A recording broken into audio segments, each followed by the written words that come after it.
Hello friends, आप सभी का स्वागत है एक बार फिर से हमारे यूट्यूब मोटिवेशन चैनल में। तो आज हम बात करेंगे कि कैसे जो गौतम बुद्ध थे एक सिद्धार्थ से गौतम बुद्ध बने, उन्हीं के पूरे जीवन के बारे में आज हम बात करेंगे कि कैसे उनके एक विचार ने उनको सिद्धार्थ से गौतम बुद्ध तक ले गया। तो हेलो फ्रेंड्स, जो गौतम बुद्ध थे वो एक राजा के घर पैदा हुए थे, यानी कि जो राजा थे वो बूढ़े हो गए थे, तब जाकर जो सिद्धार्थ थे गौतम बुद्ध थे वो पैदा हुए थे। जब वो पैदा हुए थे तो काफ़ी खुशी थी, और उसी खुशी के समय में जो राजा थे वो कई तरह के ज्योतिष बुलाए थे उनके नामकरण के लिए। तो उसी समय उनका नामकरण भी हुआ, और उसी में से एक ज्योतिष ने राजा से बताया कि हे राजन, जो ये आपका लड़का है यह आगे चलकर सन्यासी हो जाएगा।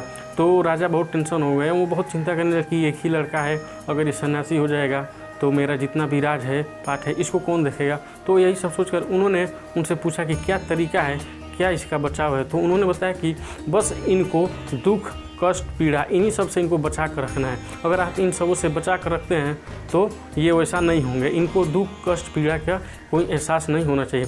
तो क्या करते हैं राजा कि उनको पूरी ऐशो आराम देते हैं, ना किसी प्रकार की दुख कष्ट कुछ भी नहीं होने, एक अच्छा महल और एक अच्छा उनको व्यवस्था देते हैं। जब सिद्धार्थ 12 साल के होते हैं तो उनको राजा क्या होता है कि पढ़ने के लिए भेज देते हैं, और 4 साल के बाद जब वो पढ़ कर वापस आते हैं तो उनकी शादी हो जाती है, और शादी हो जाने के बाद उनका एक लड़का भी होता है। तो फिर वहाँ से लेकर, यानी कि जब उनका शादी हो जाता है और लड़का हो जाता है, वहाँ से लेकर 25 साल के उम्र तक वो पूरे रॉयल्टी जीवन में जीते, यानी कि उनको दुख कष्ट पीड़ा मृत्यु बीमार यानी इन सब के बारे में उनको कुछ जानकारी नहीं होती, कुछ पता नहीं होता, क्योंकि वो एक राजशाही जीवन जी रहे होते हैं और वो एक राजा के तरह ही जी रहे होते हैं। तो इसलिए उनको किसी भी प्रकार की दुख कष्ट नहीं होता था, और वो कुछ भी इसके बारे में नहीं जानते थे। एक बार क्या हुआ कि उनको एक हंटिंग पर जाने का मौका मिला, यानी कि वो शिकार पर जा रहे थे। तो जैसे वो शिकार पर जा रहे थे तो थोड़े ही दूर गए थे तो उनको एक सिक मैन दिखा, यानी कि एक बीमार पीड़ित व्यक्ति देखा जो काफ़ी बीमार से वो तड़प रहा था।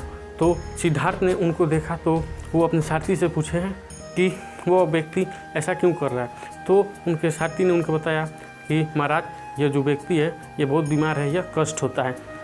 तब जाकर जो सिद्धार्थ थे उनको यह भी पता लगा कि जीवन व्यक्ति को कष्ट भी होता है। तो और थोड़े जब आगे जाते हैं तो वो देखते हैं कि वहाँ पर एक बूढ़ा व्यक्ति है जो वो झुक कर जा रहा था। तब देखते हैं तो फिर अपने साथी से पूछते हैं कि बताओ यह व्यक्ति ऐसा क्यों है। तो उन्होंने बताया कि महाराज, जो हम लोग का जो ये जवानी होता है, जवानी के बाद का जो समय आता है वो बुढ़ापा होता है, ऐसा होता है, ऐसा सबका होता है। आप भी हम भी जब बूढ़े होंगे तो हमारा भी शरीर ऐसा हो जाएगा। तो और वो कुछ समय आगे जाते हैं तो वहाँ पर देखते हैं कि एक मरे हुए व्यक्ति को ले जाया जाता है। तो फिर वो पूछते हैं कि यह क्या है। तो उन्होंने बताया उनके साथी ने कि महाराज, ये व्यक्ति मर चुका है, इसीलिए इसको ले जा रहे हैं। तब जाकर जो सिद्धार्थ होते हैं वो पूछते हैं कि क्या आगे चलकर हम भी ऐसा हो जाएंगे। तो उनके साथी ने बताया कि जी महाराज, आगे चलकर हम भी हो जाएंगे, जितने भी राजा महाराजा या फिर हम जैसे सारथी हैं सबको एक दिन मरना है। तो फिर और कुछ आगे जाने के बाद वो देखते हैं कि कुछ भिखारी गिरवी कलर के कपड़े पहनकर, यानी कि साधु, वो भीख मांगने के लिए वो जंगल से जा रहे थे। तो इन्होंने पूछा कि यह कौन है और क्यों एक ही तरह के कपड़े पहनकर जा रहे हैं। तो उनके साथी ने बताया कि महाराज, ये साधु हैं, दुख जीवन में इतना कष्ट पीड़ा है जिसको देखकर ये लोग साधु का रूप ले लिए हैं और ये कहीं जा रहे हैं। तो ये सब देखकर, यही सब देखे, बीमार व्यक्ति को देखे, मृत्यु व्यक्ति को देखे और एक बूढ़े व्यक्ति को देखे, और उन भिखारी यानी कि जो साधु थे उनको देखे। यही सब देखने के बाद उनके अंदर जो बहुत कष्ट होती है, और यही सब जो होता है उनको एक कष्ट होता है, और ऐसा कष्ट आज तक उनको कभी हुआ नहीं था, क्योंकि वो एक राजशाही जीवन जीते थे। और यही सब देखने के बाद वो अपना ध्यान, अपना विचार जो है बदल देते हैं, और उसी समय वहीं से छोड़ देते हैं। वो शिकार के लिए नहीं जाते हैं, वो अपना जीवन जो है उन्हीं तरह साधु मोंग की तरह बिताने के लिए चाहते हैं, और वहाँ से चले जाते हैं। और काफ़ी समय तक वो 7 साल तक घूमते रहे। 7 साल घूमने के बाद उन्होंने एक पीपल का ब्रिज था उसके नीचे बैठ गए, और उन्होंने कसम खाई कि जब तक मेरे अंदर जो पूरी तरीके से ज्ञान नहीं आ जाता है तब तक मैं यहाँ से हटूँगा नहीं।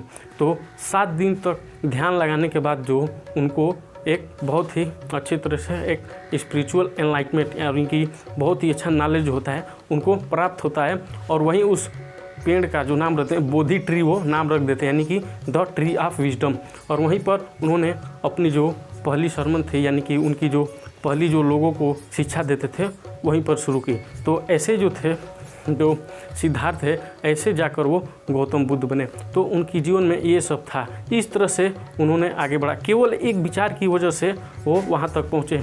तो मैं आपको बताना चाहता हूँ कि अगर आपके अंदर भी कोई विचार आता है काम करने के लिए या फिर पढ़ने के लिए या फिर किसी भी कारण या फिर किसी लक्ष्य में, तो आप उसको अवश्य शुरू करें, क्योंकि बार बार विचार करते समय आपका समय भी बेकार होगा और आप कुछ कर भी नहीं पाएंगे। तो आप अपने जीवन में एक ही लक्ष्य रखें और उसी लक्ष्य पर काम करें, आपको सफलता अवश्य मिलेगी। तो हेलो फ्रेंड्स, चैनल को लाइक और सब्सक्राइब जरूर करें और कमेंट सेक्शन में बताएं कि यह वीडियो आपको कैसा लगा।